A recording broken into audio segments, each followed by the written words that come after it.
Olá pessoal, no Amigovski de hoje eu trouxe Ricardo Bordião, que é farmacêutico e gestor público. E o papo é o que pode ser feito na saúde pública para que o SUS atenda melhor a população. Fique aqui, fique bem, fique com a gente.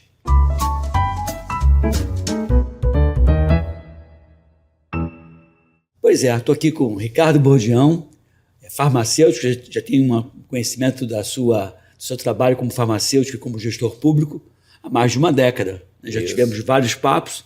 Queria agradecer a tua presença aqui no nosso podcast. E eu soube que você está agora enfrentando novos desafios. Você já teve uma trajetória na gestão pública, numa OS, no Rio de Janeiro. Você é um empreendedor, né? Tem clínicas, é um batalhador, né? Não é de uma família tradicional em termos de saúde, e você começou o seu trabalho com você mesmo. E quais são os novos desafios, Ricardo Bordião? Me conta aí. Curioso.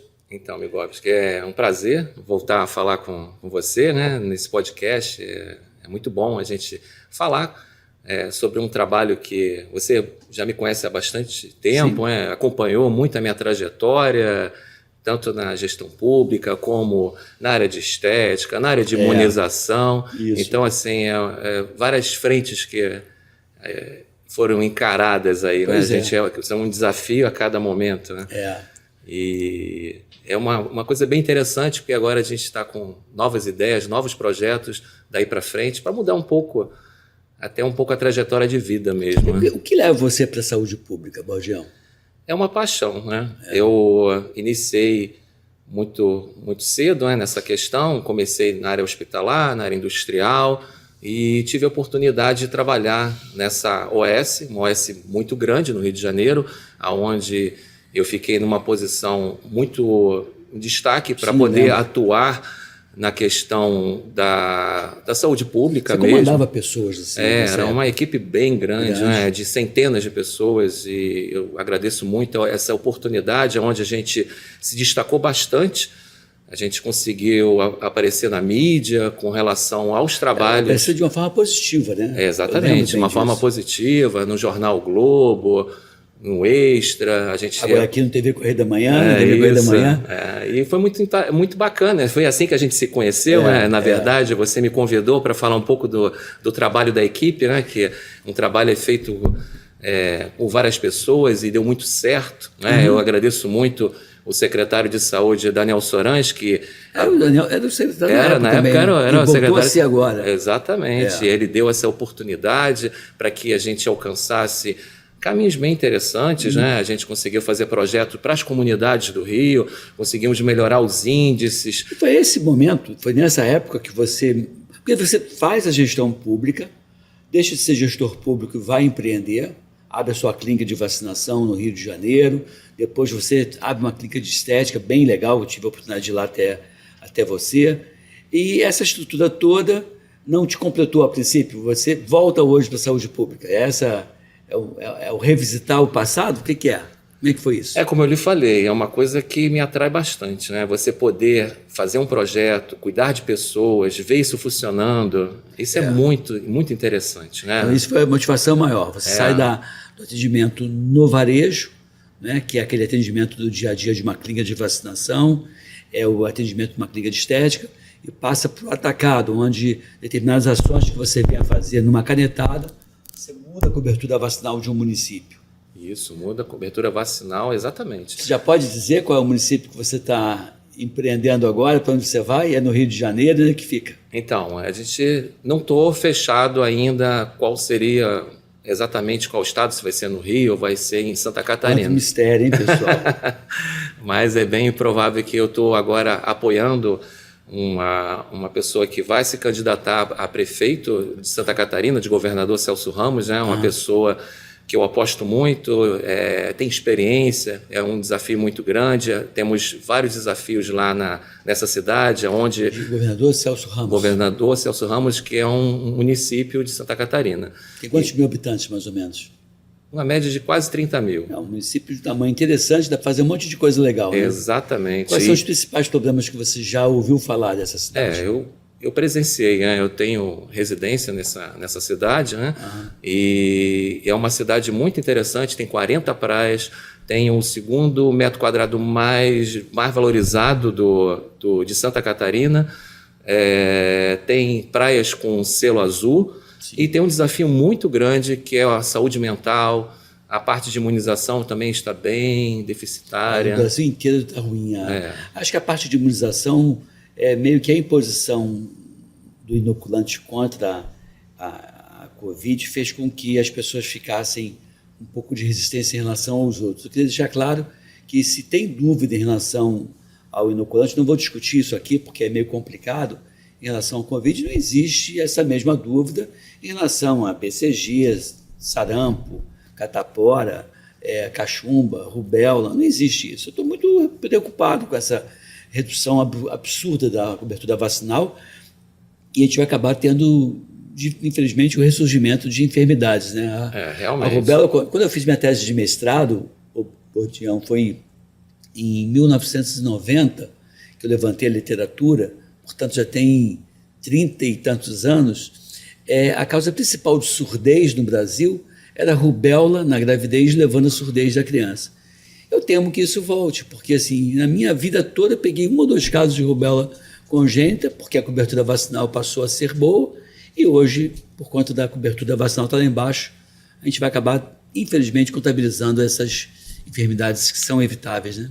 Isso é uma realidade muito triste, né? Porque eu que atuei na área de imunização durante os últimos 4 anos, onde cheguei a ter uma quantidade de clínicas interessante, né? Eu verifiquei que o mercado começou a ficar muito difícil e no Rio de Janeiro, que é um polo que sempre teve o hábito de se vacinar, principalmente nas vacinas principais, né? Sobre meningite, a gente não consegue atualmente a mesma eficácia. Isso também foi um dos motivos de eu entrar também num novo projeto. Ou seja, você sai daquela questão da prática privada Sim. e vai para a prática pública.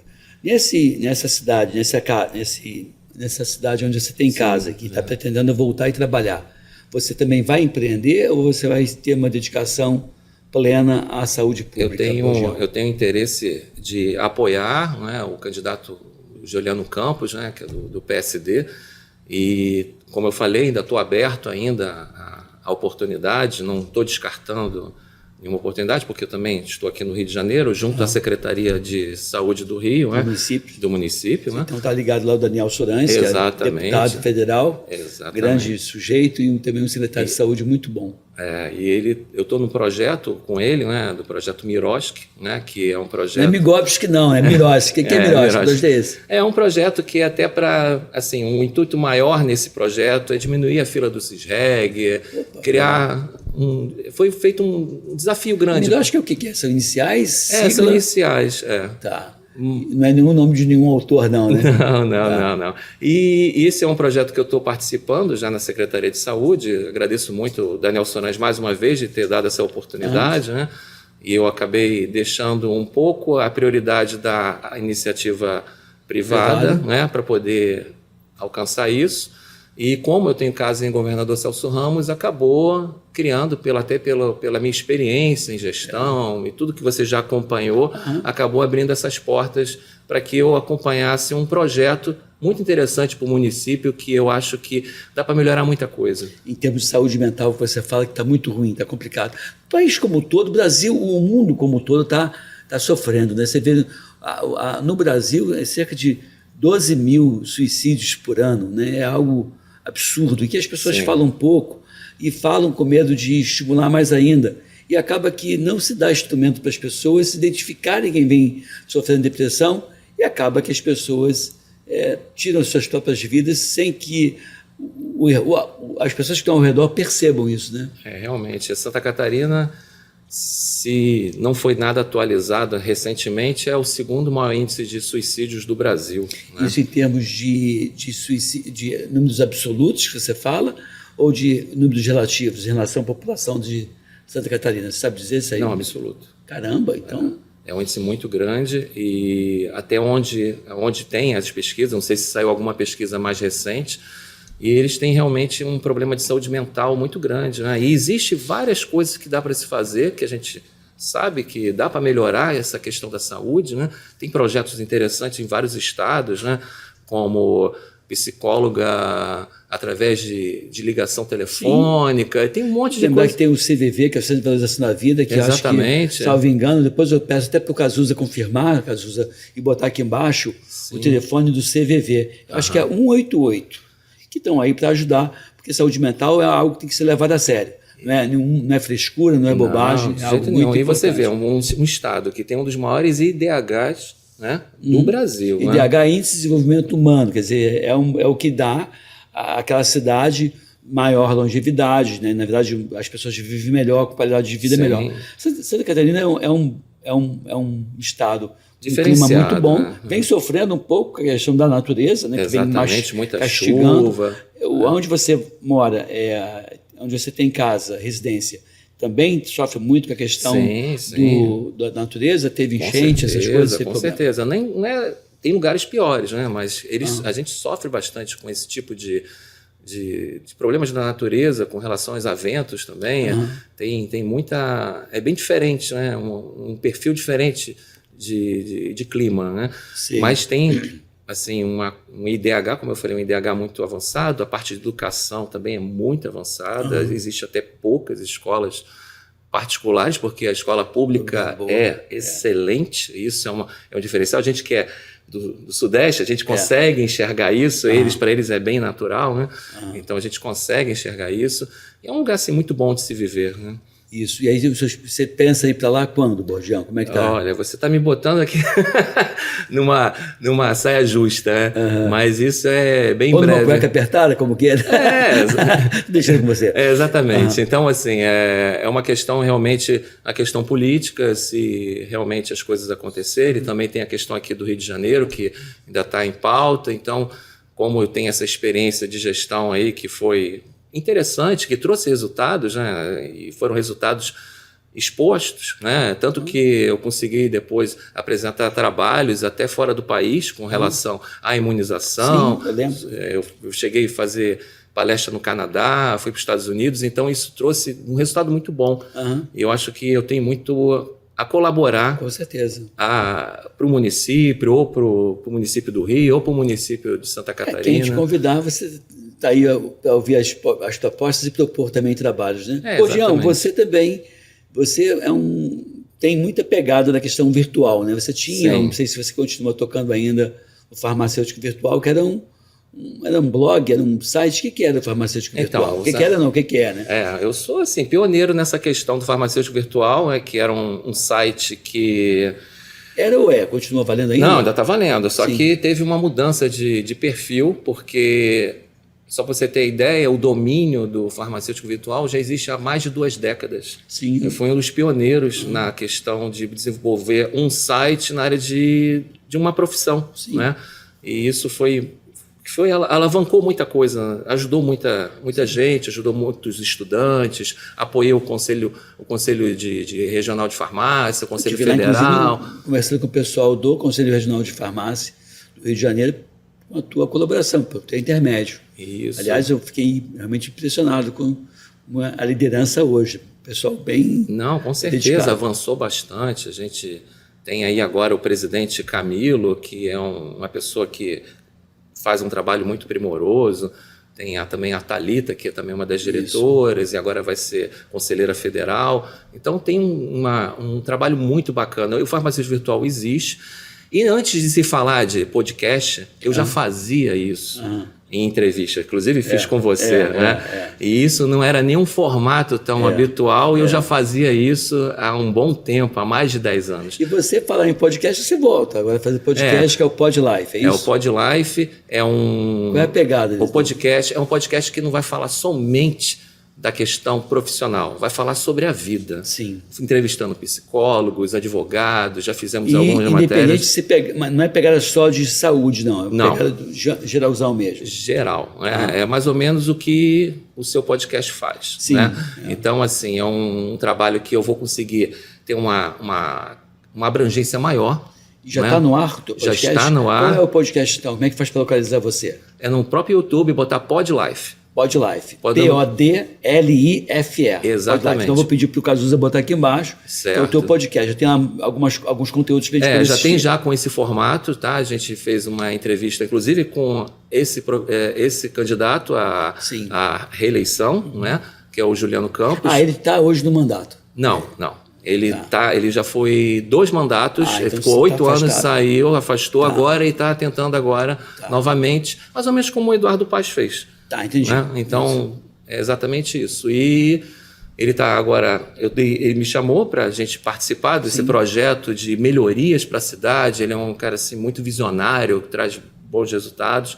E aí o Podlife já fez isso, já fez com advogado, já fez com psicólogo. O próximo Podlife é com Daniel Sorães, né, que vai ser uma coisa assim bem interessante. Eu agradeço muito ele ter aceitado, porque eu já fiz na época do Farmacêutico Virtual, eu fiz a entrevista com ele, teve uma audiência absurda, e é uma pessoa que eu admiro demais, como admiro você também. Obrigado, Você sempre me deu a oportunidade de eu apresentar os meus projetos, e o Podlife é a coisa que vai desenvolver esse marketing dos projetos que estão acontecendo também com relação a mim. Você disse que está também envolvido no projeto já hoje em andamento no Rio de Janeiro, né? Sim. Que seria um projeto que até...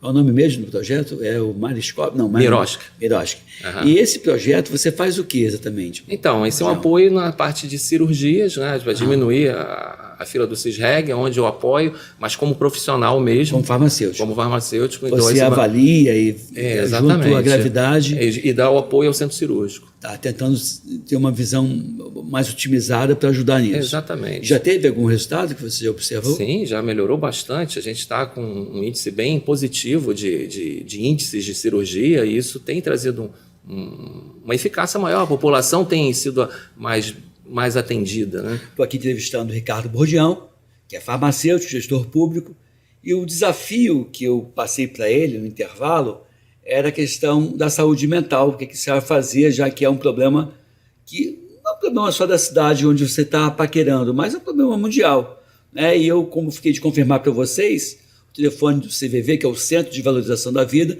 é realmente 188. Vale a pena conferir, porque tem vários conteúdos lá de como você pode fazer para ajudar as pessoas, como é que você, se estiver pensando bobagem, do suicídio, como é que você pode se ajudar também. Mas vamos lá. Qual é o teu desafio, então, na saúde mental, meu caro Bordião? Então, como a gente vem de outro estado, a gente começa a enxergar os problemas de um município, né, de maneira um pouco diferenciada, né? Porque às vezes você tem uma visão mais ampla, até porque a gente trabalha em locais que têm maiores recursos, de maiores possibilidades, mas existe a melhoria na questão da distribuição dos medicamentos, né, para que melhore a distribuição mesmo, a questão também de ter um canal aberto junto a psicólogos para que possa dar uma orientação à população, né? Educação mesmo, cartilha, projetos também da pessoa poder fazer uma atividade física, né? Porque a atividade física produz a endorfina, e da endorfina você melhora a depressão e por aí por diante. Você mesmo sabe disso, que você faz aí exercícios físicos, e a gente sabe que isso é uma questão que melhora não só o lado físico, mas a parte mental, né? A prevenção de várias enfermidades se dá por atividade física, por dietas adequadas. Exatamente. Colocar em prática o Bordião. A questão assim, a medicina coletiva, a promoção de saúde, ou a prática de prevenção, ela é uma prática coletiva. Às vezes, a intervenção, promoção ou cura de uma doença tem que ser individualizada. Então, quando você trabalha nos pilares da medicina do estilo de vida, que é dormir bem, comer bem, atividade física, gerenciar estresse, bons relacionamentos, porque relacionamento ruim ninguém merece, não abusar de drogas lícitas ou ilícitas. E tem o 7º pilar que o pessoal de Harvard deixou de fora, e eu, como um cidadão folgado, né, pesquisador, nascido e criado em Realengo, inquieto, eu propus o 7º pilar, que era justamente a saúde oral, que está de fora. A saúde oral não entra nos pilares da promoção de saúde. E eu fico pensando assim, um paciente com doença crônica, ele tem obrigatoriamente que ter esse suporte, né? O paciente com doença crônica, seja hipertenso, obeso, diabético, renal crônica, tem que ter todo esse suporte. Tem que ter o educador físico, tem que ter o suporte do psicólogo, tem do nutrólogo. Não dá para você bater no peito, eu tenho um problema cardíaco e o meu cardiologista é o fulano de tal. Sim, mas quem é o teu educador físico? Não tem. Por que eu tenho que ter educador físico? Tem que ter. Não, e uma coisa que eu falo é que a gente tem que valorizar a equipe multidisciplinar, coisa que assim, muito gestor público não valoriza. Né? Porque eu acho que a saúde se faz com o médico. Se faz com o médico também. Então, assim, eu vejo muito a questão do Sorange, né? Porque ele sempre valorizou muito a questão da equipe multidisciplinar. Né? Então, eu acho que isso é fundamental quando você pega um município com diversas dificuldades, talvez umas questões políticas, né? Não tão acertadas, né? Você consegue valorizar a equipe multidisciplinar, você botando o paciente, né, com todo esse apoio, como você falou, nutricionista, psicólogo, farmacêutico, médico, um educador físico, não vai ter problema. Então, eu acredito nisso, eu acredito que essa população ela não vai mais sofrer desse mal. Não é? Vai. Em termos de saúde pública, a pessoa que te inspira é o Daniel Sorange? Daniel Sorange e Edmilson Migoves. O Daniel Sorange tem um trabalho muito interessante. Né? Eu lembro do Daniel Sorange, na gestão anterior, que ele pega o município do Rio com uma cobertura de saúde da família ridícula, era de 3% ou 4%, chega até 70%, depois há uma desmobilização, infelizmente, e agora ele está, acho que, tentando retomar essa questão da saúde da família, que eu vejo que é o essencial. Você acha que as pessoas... eu costumo dizer que o principal problema de saúde da população brasileira é falta de educação para a saúde. Você concorda com essa minha observação?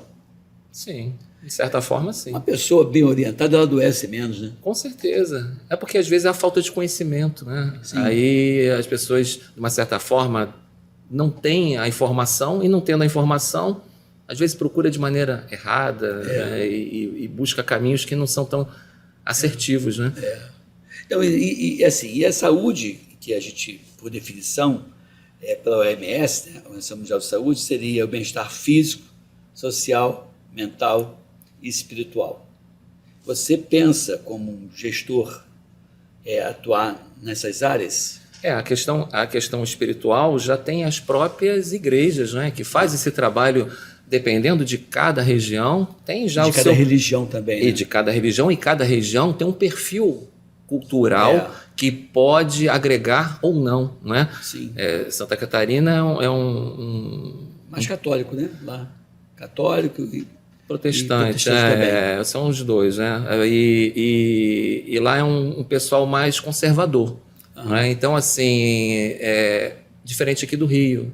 Tem tudo. Tem tudo, né? Então, assim, quando você fala isso, lá talvez seja até uma questão mais fácil, né? Porque aqui no Rio foge um pouco do controle, né? Acho que no Rio você acaba tendo de tudo um pouco, né? Reunindo numa mesma pessoa. Mas, assim, acho que é importante ter fé. Exatamente.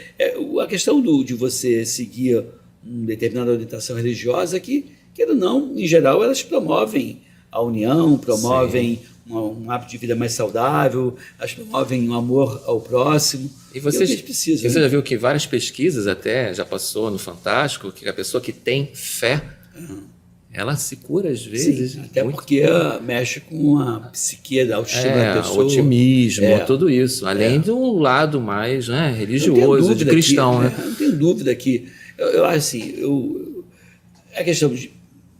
Eu acho legal ter suporte religioso.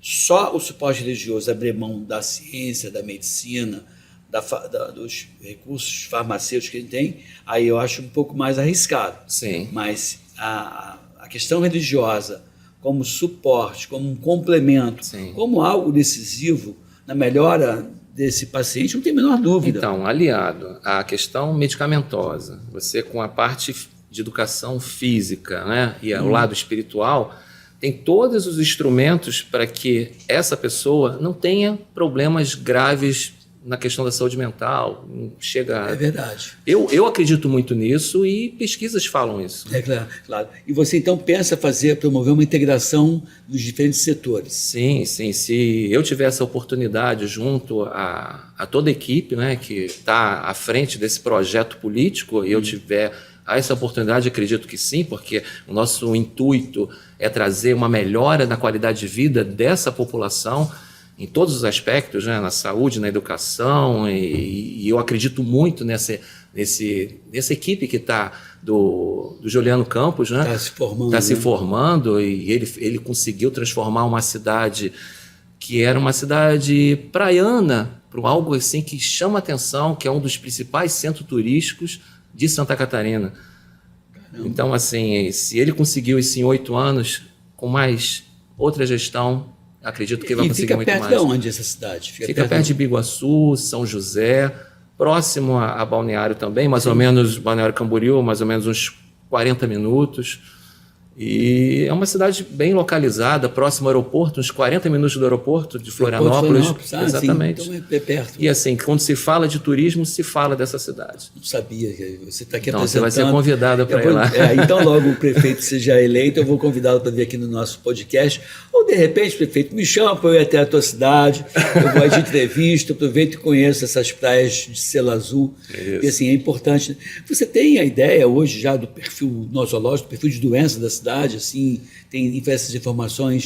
Eu não tenho acesso a isso porque está sobre uma outra gestão, né? Mas assim que a gente ter êxito nesse projeto, isso vai ter tudo apurado. Certo. O Bordião, você, a gente está em 2023 gravando esse podcast, em final de novembro de 2023, eu fico perguntando assim, né? Como é que vai ser o Bordião início de 2025, 2024, daqui um ano, o que você imagina que está fazendo?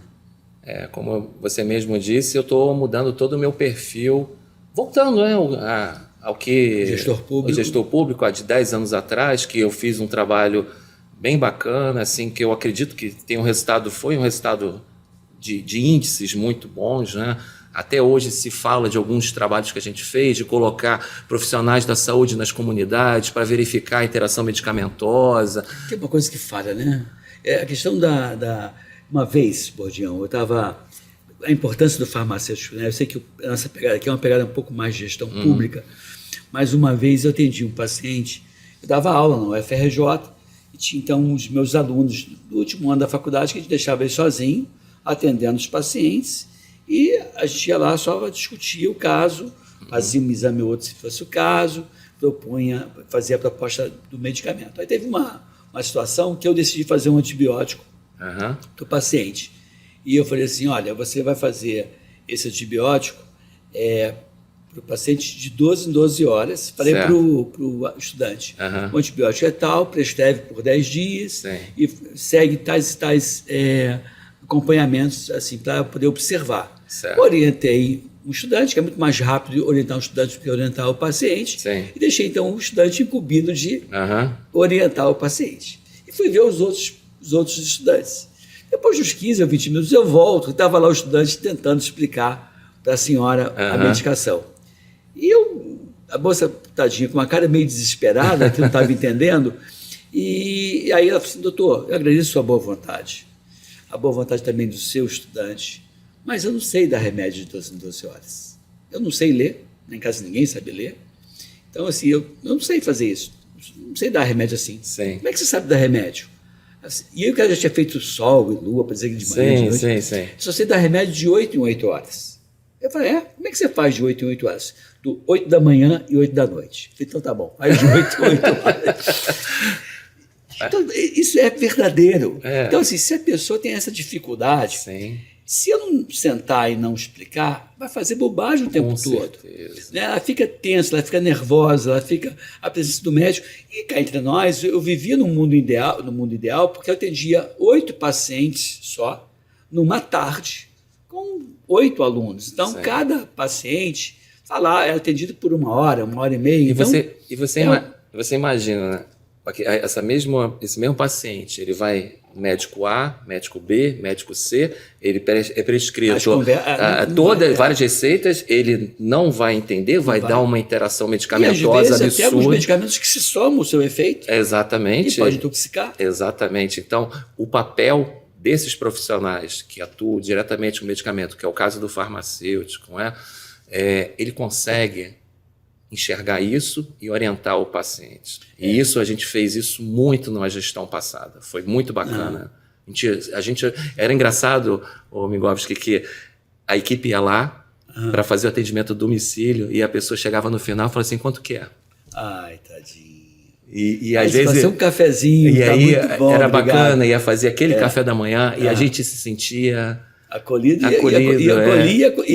E isso era para mim era o melhor resultado. A troca de energia boa, né? uma delícia a gente, e isso que me faz motivar aquilo que você falou de saúde pública, porque você vê o resultado, os olhos da pessoa, aquela pessoa que não consegue enxergar todo esse cuidado que você está falando, e a gente está ali para apoiar, ajudar, e às vezes um gesto simples faz algo tão importante. É verdade, né? Assim, mas o que eu acho assim, que infelizmente isso tem que ter talento, não é toda pessoa que faz isso, não é toda pessoa que tem esse olhar acolhedor, não é toda pessoa que tem essa preocupação e essa empatia.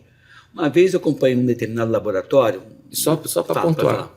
Simpatia e empatia. Sim, claro. Tem que ser uma pessoa acessível, tem que falar português, não medicinês, tem que ter um linguajar fácil, tem que falar, a linguagem do povo. Porque senão você se distancia muito. Você já se veste de uma forma um pouco diferente, já chega de um jeito diferente, já chega numa postura um pouco diferente.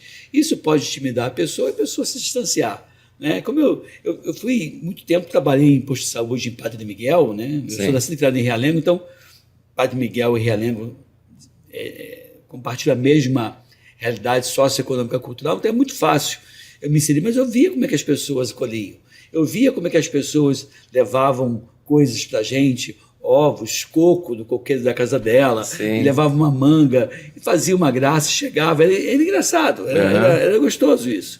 Né? Infelizmente eu tive que sair por opção da UFRJ, mas assim, era uma experiência que eu tive muito gratificante.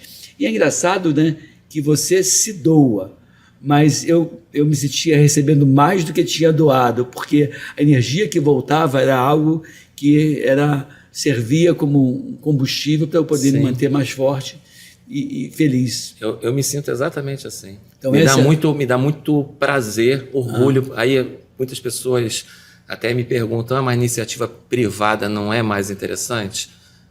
Talvez, mas você ter esse feedback das pessoas e você fazer algo que vai melhorar a vida delas, isso é muito bom.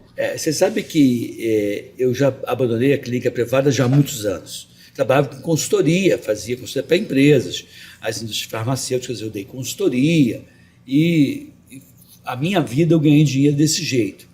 Eu me realizava profissionalmente na universidade, dando aula, eu adoro dar aula, e eu dizia assim, melhor dar aula do que trabalhar. Eu brincava dizendo que eu não me sentia trabalhando, dando aula, porque era muito prazeroso. Mas essa questão, eu me distanciei da clínica privada por isso, e hoje eu acabo atendendo voluntariamente. Eu atendo, oriento, não consigo não ajudar, mas eu não cobro mais, porque é uma coisa boa, eu ajudo pela pessoa, não pelo dinheiro que a pessoa pode me pagar. Isso é bom, porque me deixa numa situação muito confortável de falar sim ou não, de ajudar ou não ajudar. Com certeza. Mas na saúde pública você tem essa possibilidade o tempo todo de ajudar as pessoas. Você é uma referência, a gente vê isso a todo momento. Né? Quantas pessoas você já colaborou, principalmente na época do Covid, né? Muita gente. Que muita gente chegava até mim e falava, não, ele está ajudando, como você tem uma trajetória de apoio à população. É mais ou menos isso. Você sabe muito bem o que eu pretendo sentir daí para frente. Claro. Quais são as suas principais iniciativas ou projetos que você pensa em colocar em prática a médio e longo prazo na área de gestão pública, Bordião?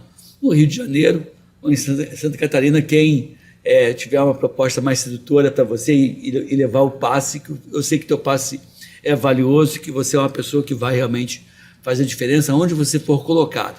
Mas quais são os seus principais desafios? Então, primeiramente, quero te agradecer pela essa visão, né? Para mim é uma honra ouvir isso, né, de você, que é uma pessoa que eu estimo e vejo como uma referência, né?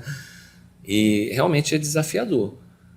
Até porque, falando-se de Santa Catarina, né, que é um município que tem várias dificuldades, né?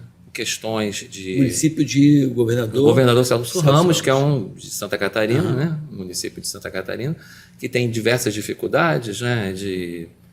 Na questão da gestão, na questão de perfil de doenças, né? Que a gente verifica agora atualmente, a gente tem percebido falta de medicamentos, falta de profissionais de saúde, questões de terceirização de uma maneira feita muito não adequada, né? Que a gente já viu acontecer isso em vários estados e lá está acontecendo isso, da população não ter acesso a médico, dentista, de não ter medicamento. Eu fiquei sabendo agora que não tem vacinas, entendeu? E aí, como é que fica? Esse morador que paga os seus impostos, que tem uma qualidade de vida absurda, de praias, e não tem o seu suporte de saúde... complicado, né? Então, a tua ideia é atuar justamente nessas coisas básicas que vem faltando nesse município. Com certeza. Eu estando nessa equipe, né, que é o nosso objetivo, logo no primeiro momento a gente vai atuar em todas essas frentes para que mude esse cenário. Você vê que assim, será que esse município conhece lá? Porque assim, se estima que 12% da população feminina tem hipotireoidismo. 12%, ou seja, de cada 100 mulheres tem 12 com hipotireoidismo. Será que eu conheço essas 12 em cada 100 munícipes desse município que tem hipotireoidismo para poder atuar, medicação barata, né? Sim. Será que eu conheço também, de novo, os 12,5% de renal crônico que tem nas estatísticas, quer dizer, que de cada 100 pessoas tem 12 pacientes renais crônicos que não estão ainda em hemodiálise, mas que vai acabar indo se não orientar. Uhum. Então eu conheço lá os 7, 8% de diabéticos ou pré-diabéticos. Será que eu conheço lá todos os obesos para poder fazer alguma intervenção? Trabalhar nesse tipo de promoção. Falta uma visão apurada para identificar essas pessoas para serem atendidas de maneira melhor. E precoce. E precoce, exatamente. Você atender de forma precoce, você gasta menos. É isso que você fala sempre, né?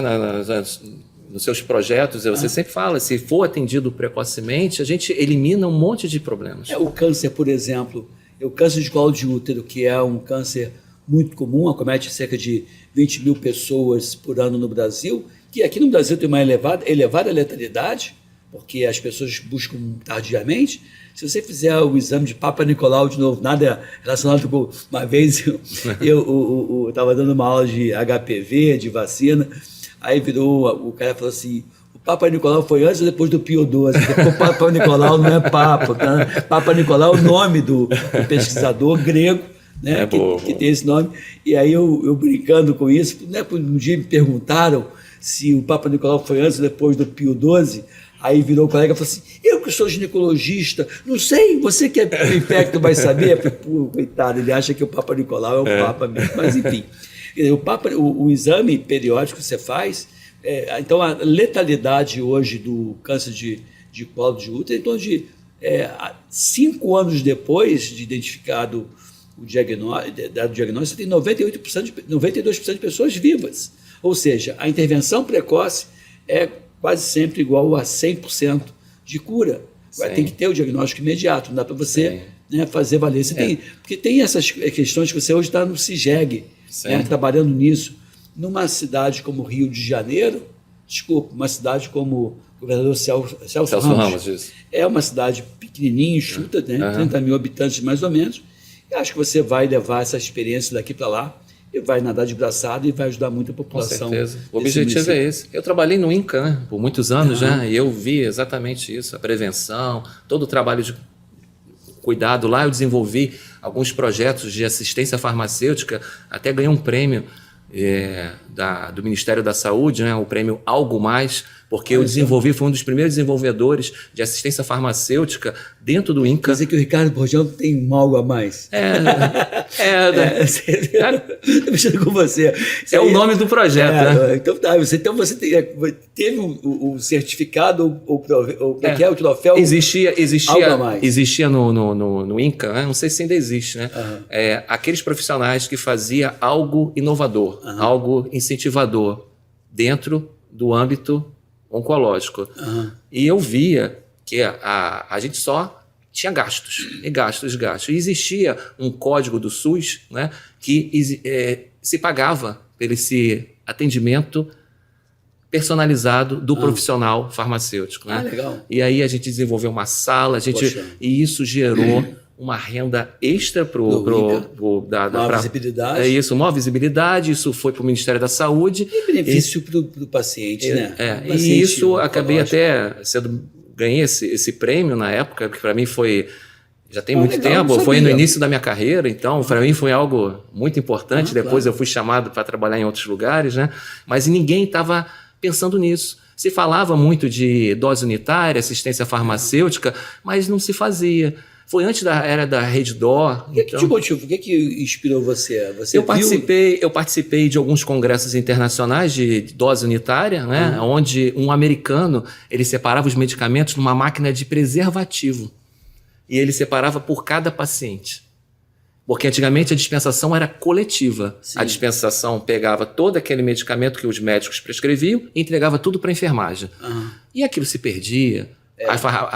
O hospital perdia muito. Perdia muito, tinha extravio, né, perdia tudo. Eu lembro que assim, você pegava, às vezes, um plano de antibiótico, era aquela criança, então, dose unitária para criança é fantástica. Você botava lá um plano de 1 ml, você botava 0,3 e o 0,7, lixo. Tudo é lixo. Por exemplo, mandavam um frasco de meticona, acabou lixo, ou então era desviado. E aí eu participei de um congresso internacional de dose unitária, onde esse americano ele começou a separar os medicamentos através de máquina de preservativo, onde ele conseguia separar, né, através de embalagens, né, antes não tinha nada. Sim, aqueles envelopinhos de preservativo ele botava ali e levava para dentro. Era uma ideia que não existia equipamento, hoje em dia existe até para dividir, para separar medicamentos orais e tudo. E isso já começou a ter lá no INCA, a gente solicitou na época que a gente fez esse projeto, e eu achei que isso era uma realidade, que poderia ser feito, né? E aí a gente começou esse projeto, quando não se existia nada de Redditor, nada disso, a gente iniciou lá atrás. Se eu não me engano, era o código 65 do SUS, se eu não me engano, falha a memória. Que era a assistência farmacêutica. Isso, que ninguém, até quando eu liguei para o Ministério da Saúde, o pessoal falou assim, mas isso é uma coisa, algo novo. Eu falei, sim, mas é algo que é possível fazer, só basta querer fazer. E eu tinha o apoio todinho da minha gestão na época, que topou, abraçou isso, e foi legal, a gente adquiriu equipamentos. O chato que eu vejo assim, muitas vezes as pessoas mais velhas na gestão pública, elas falam assim, não vai dar certo não, deixa a gente sonhar, deixa a gente colocar em prática. É verdade. Né? Porque as pessoas ficam já bloqueando-se de cara, e o mundo muda, as pessoas mudam, existem formas diferentes de fazer a mesma coisa que, de repente, pode dar resultado, né? Porque tem coisas que... Mas isso é a cabeça do gestor, né? Ele precisa pensar que existem possibilidades, né? Ele não pode se fechar, senão nada avança. Eu tive a sorte de pessoas apostarem naquele projeto que, inicialmente, era algo assim inusitado. Se o cara não pensa de uma forma inovadora, ele não está preparado para ser gestor, ele está preparado para ser comandado.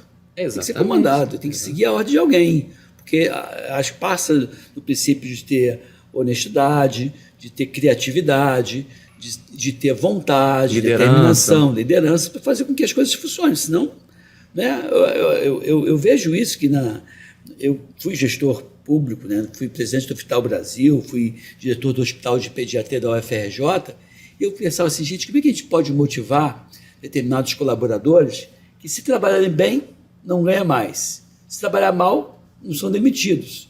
Então, como é que você vai trabalhar se não for chamar o cara e falar, olha, o teu papel é fundamental, né? Você tem que fazer isso para levar essa tua capacidade, essa tua força de trabalho para beneficiar alguém. A gente está o tempo todo sendo contactado por pessoas muito carentes.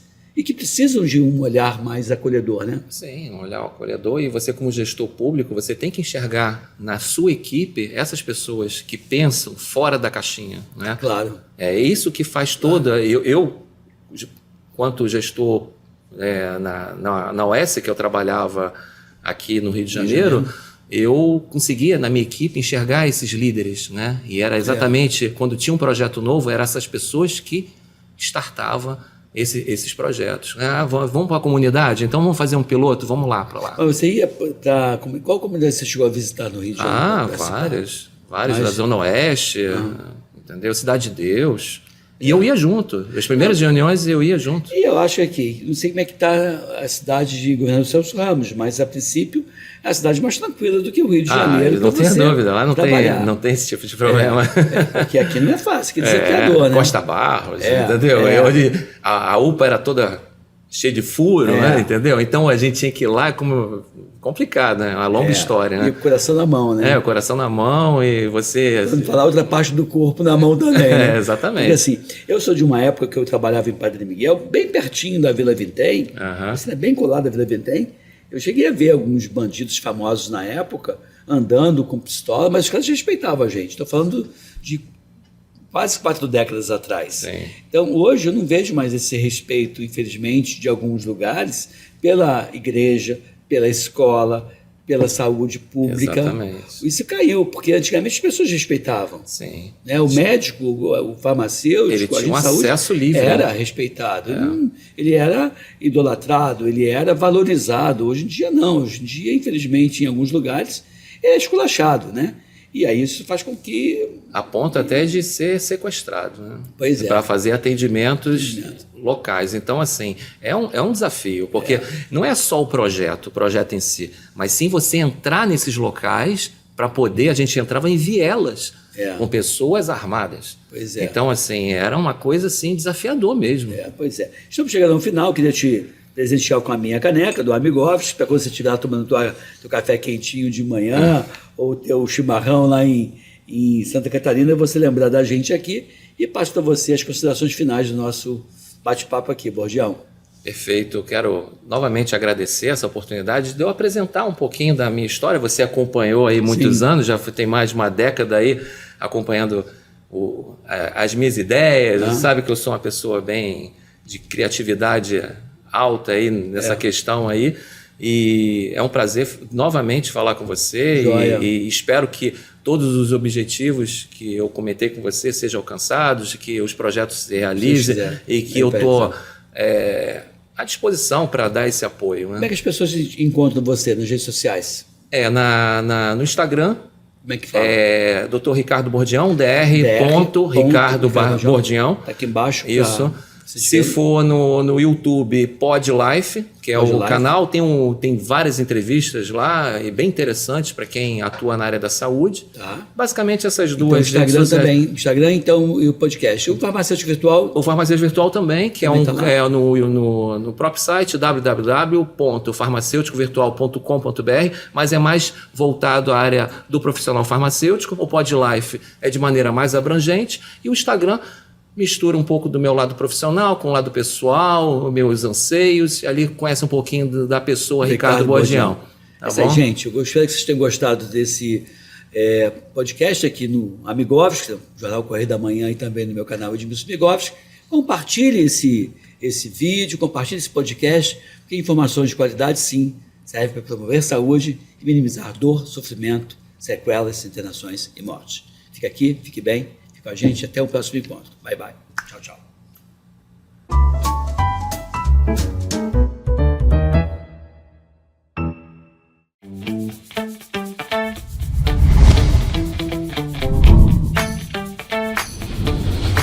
TVC, a TV do Correio da Manhã.